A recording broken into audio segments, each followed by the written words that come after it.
So in a nutshell, the way we enable lean IT is to give to our customers and to our users core IT components that can use to build virtually any kind of IT system. So it ranges from storage services to virtual machines up to databases, data warehouses, networking solutions, and so on. So you use those building blocks to build virtually any kind of IT systems, and so you don't have to worry about managing the infrastructure yourself.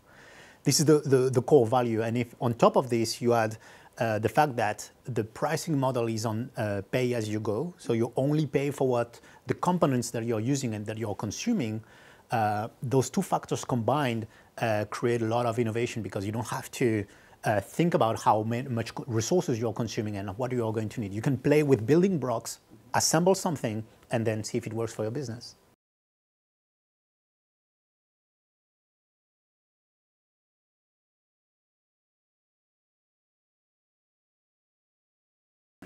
Yeah, it's an interesting point because Amazon Web Services started in 2006 with Amazon S3. And at the beginning, this is a need we also had ourselves for Amazon.com to have a reliable distributed storage system, right? So we started with Amazon S3, we look at the feedback, and then one of the needs was, hey, I mean, we will also need like virtual machines, right? So when we offered the second service, also in 2006, Amazon EC2, which gives you virtual machines on the cloud, people started to build systems on top of that. And then they say, well, I have a virtual machine, I can build a database, so why not having a database service? So basically, listening to your users and looking at what they do with your services is the key to enable you to offer more services. So that's how we ended up today with more than 35 different services.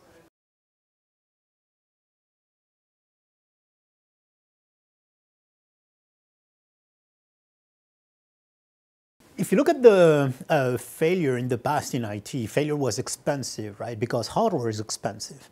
And the reason why Amazon allows you to embrace failure is because, as I mentioned earlier, Amazon Web Services, you only pay for what you're going to consume. So, you know, I mean, if you start your project and unfortunately your project is not successful, I mean, you just consumed perhaps a couple of $100 or less. All our prices are public, so you can do simulations and you can test it. Compared to sometimes doing the capital expenditure or the front-end investment of like investing money to getting started.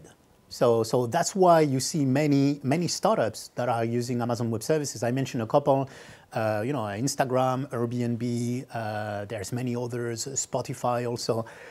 And the side effect is that the startups can concentrate not only in their business value, but on their growth, right? Like I just mentioned Spotify. Spotify, they add something like 20,000 tracks every day, and they are using S3 for the storage. So it's a good thing for the business because they don't have to think how to scale the storage infrastructure. They just use Amazon S3 and they can concentrate on their business.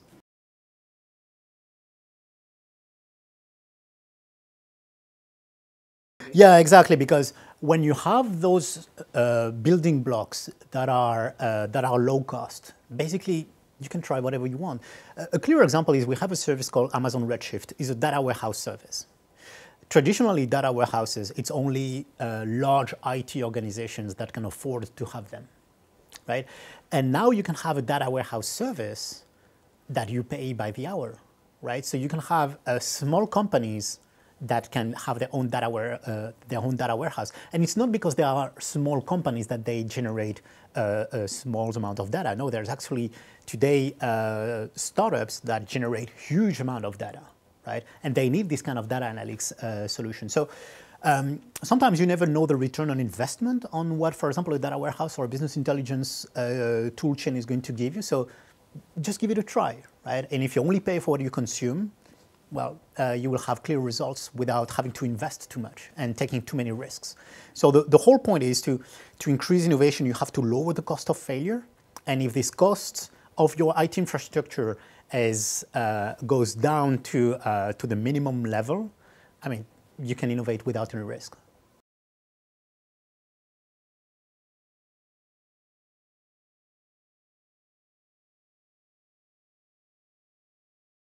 Well, as always, it came first from a necessity, right? So Amazon scaled to millions of users around the world, which means that we needed more and more nodes, we need more and more machines, right? And every time you update software, in the past, perhaps you needed to update only hundreds of machines, and suddenly you have to update tens of thousands of machines, which means that the key here is to automate.